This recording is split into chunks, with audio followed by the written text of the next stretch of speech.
Halo teman-teman, masih dengan gua Reza. Di video ini gua mau share alasan yang selama ini gua simpan. Kenapa kok resign dari Telkom? Padahal masuknya aja nggak gampang. Di video-video sebelumnya, gua udah bahas apa itu product manager, tips menjadi seorang PM, hingga topik blockchain yang saat ini sedang gua geluti, sampai dengan cryptocurrency.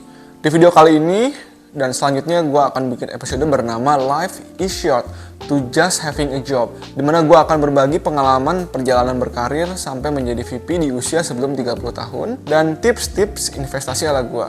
Sebelum itu, agar kalian bisa dapetin beberapa pengalaman gue yang mungkin menarik kalian simak, pastikan like dan subscribe channel ini.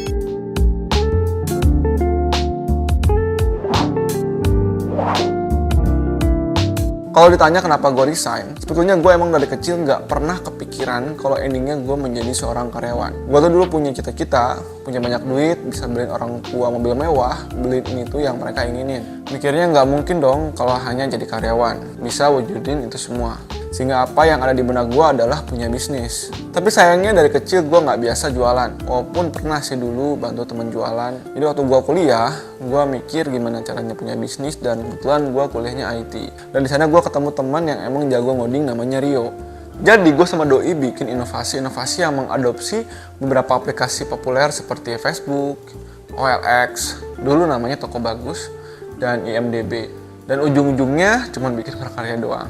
Halo Rio, kalau lu nonton ini sorry ya, gue dulu banyak kerjain lo. Jadi gue saat itu bertindak sebagai desainer dan Rio sebagai programmernya. Karena nggak ada yang ngerti bisnis, ya alhasil semua itu hanya iseng-isengan doang. Pokoknya panjang deh kalau gue harus ceritain masa ketika gue masih di kampus. Dan tuh ya, gue lulus kuliah, karena gue merasa gagal berinovasi, gue lanjut kerja 1 tahun jadi IT konsultan. Sepanjang gue kerja, yang ada di benak gue adalah gimana caranya gue bikin bisnis di industri teknologi. Karena penasaran ya kan, gue mikir apa yang salah dari kemarin gue berinovasi.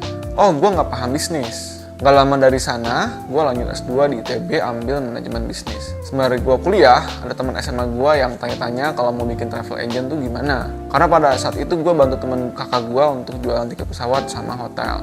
Dari situ gue kepikiran, ya udah sekalian kita bikin startup online travel agent aja. Karena gue basicnya adalah programmer, gue yang in charge bikin aplikasinya dan sekaligus jadi CEO pada saat itu. Cerita membangun startup itu panjang, mulai dari gue ketok-ketok pemilik villa di daerah Dago, sampai gue kalau pipis tuh di mobil, pakai botol. Karena pada saat itu emang gue nunggu si juragan villa tuh di mobil berjam-jam. Akhirnya gue bikin startup namanya Kopransel. Bisnis awalnya kayak Airbnb, kemudian pivot kayak Skyscanner, dan akhirnya berhenti beroperasi ketika pandemi kemarin.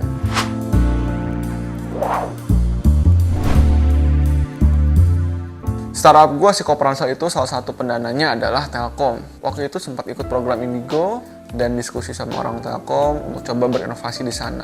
Akhirnya gue ngelamar kerja di Telkom karena tujuan gue adalah cari ilmu. CEO Kopransel dan tanggung jawab pada saat itu udah gue bagi ke co-founder gue yaitu Dito.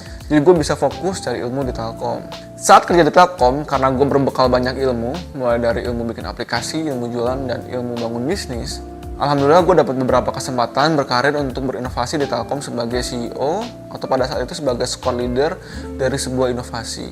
Inovasi pertama gue adalah Chat Aja, aplikasi messaging karya gue, karya anak bangsa. Kalau lu fansnya Rahel Fenya, Raditya Dika, pasti lu pernah lihat iklan Chat Aja karena gue dulu pernah endorse mereka. Suatu kebanggaan ya kan. Tapi sebetulnya prestasi gue di Chat Aja adalah gue dalam kurun waktu setahun bisa dapetin traction yang sangat besar saat itu. Inovasi gue sempat diliput oleh beberapa media ternama dan sempat disandingkan dengan beberapa startup besar yang juga binaan Telkom. Pada saat itu startup gue ini masih berusia 1 tahun. Sebetulnya apa sih kuncinya dari berinovasi? Yang pasti jelas adalah pengalaman gue gagal berkali-kali. Dan gue melihat opportunity di Telkom yang mereka adalah perusahaan telekomunikasi. Ya gue bikin inovasi yang gak jauh dari telekomunikasi. Dan kemudian lahirlah Chat Aja. Kemudian proyek kedua gue sebelum gue resign adalah Metanesia. Jadi kalau lu buka metanesia.id itu salah satu founder dan ide awalnya adalah gue.